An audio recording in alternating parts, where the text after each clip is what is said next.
Hi, in this video I'm going to show you what are the types of interval, and then how do we find the intervals where the function is increasing, decreasing, or above x-axis, below x-axis. So I'll present one example of that type. Okay, so first of all, the intervals contains a numbers between the two numbers. Actually, sometimes the interval contains the endpoints as well, sometimes it does not.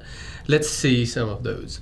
So open interval is we denote by the parenthesis, okay, and then we write two numbers a and b, where this represents all the numbers between a and b. So all these numbers, all of these numbers between a and b is the open interval, but it does not contain the a and b. It does not contain the endpoints, right? And this is the notation. Whenever you do not contain the endpoints, you write the open circle there. Okay. The next one is semi-open, or it is also called semi-closed. In this case, we have left open, but the right one is closed. So this is how we write left open, meaning that if the interval is open in one side, you write parenthesis. If the interval is closed, then you write the bracket. Okay.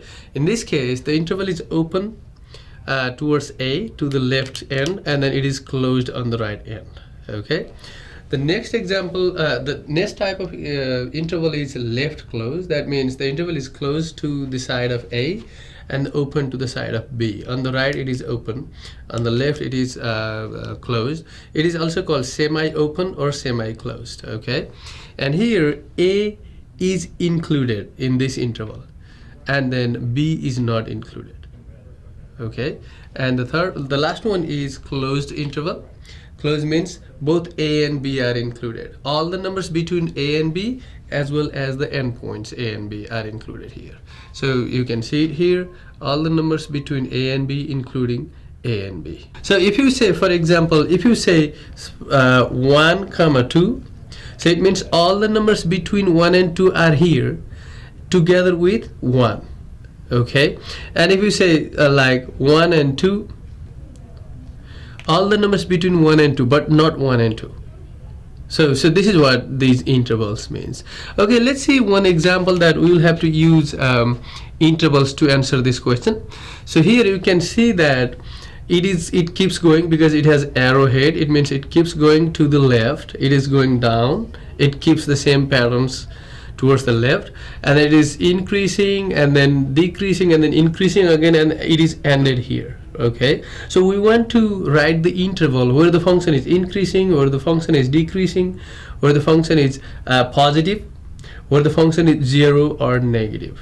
Okay, we want to use interval to answer these questions. Increasing. So this is increasing. The graph of the function is increasing until x is equals to -2, but it is increasing all the values of x. For all the values of x, that is left to -2. So how do you write that?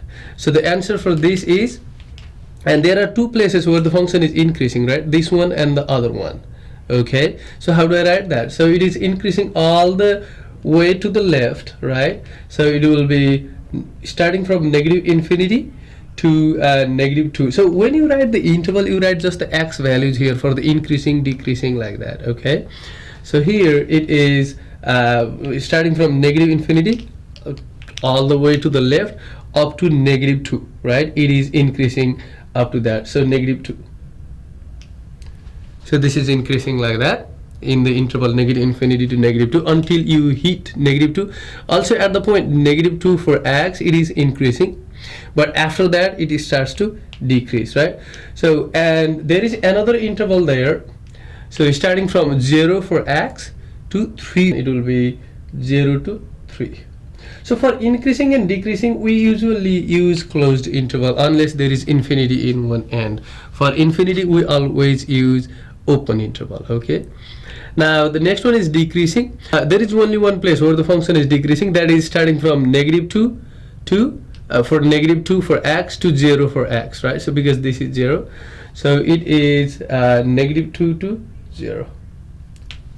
this is where the function is decreasing. So whenever you write the interval for increasing and decreasing, or fx greater than 0 or fx lesser or equals to 0, for all these you write the interval for x only. You don't write y values here, you write just the x values. Okay, the x value starts from here to decrease and then ends here. That's why we write -2 to 0. All right, the next one is fx positive.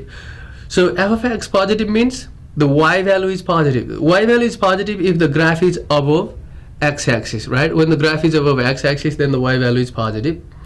So since this is strictly greater than 0, meaning that we will be looking for x values where the graph is above x-axis, not on or under x-axis, below x-axis. We don't look at those on or below x-axis. We just look at the values of x where the graph is above x-axis. Okay, so it starts from -3 up to -1. The graph is above x-axis. So how do you write that? It will be -3 to -1.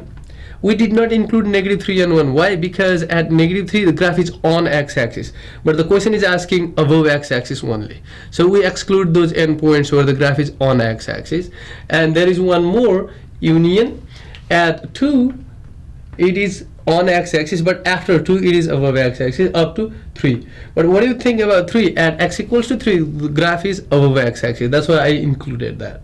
Okay, and the last one is find out the values of x where the function is below x-axis or on x-axis, because see, this is less or equals to 0 means it could be on the x-axis or it is below x-axis. So how do you find that?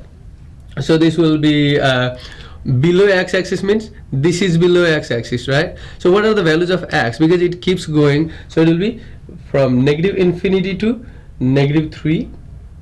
Okay, so this is below this is on or below x-axis. And then how about this one, union? So it starts from -1 through up to 2. It is on or below x-axis. So you write a bracket -1 through 2. I included -1 and 2 because I am interested on finding the values of x where the function is on or below. At these endpoints, the graph is on x-axis, and then all the points between those numbers and these numbers, the graph is below x-axis. Okay, so this is how we use different types of interval to answer the questions related to the given graph. All right, guys, thank you.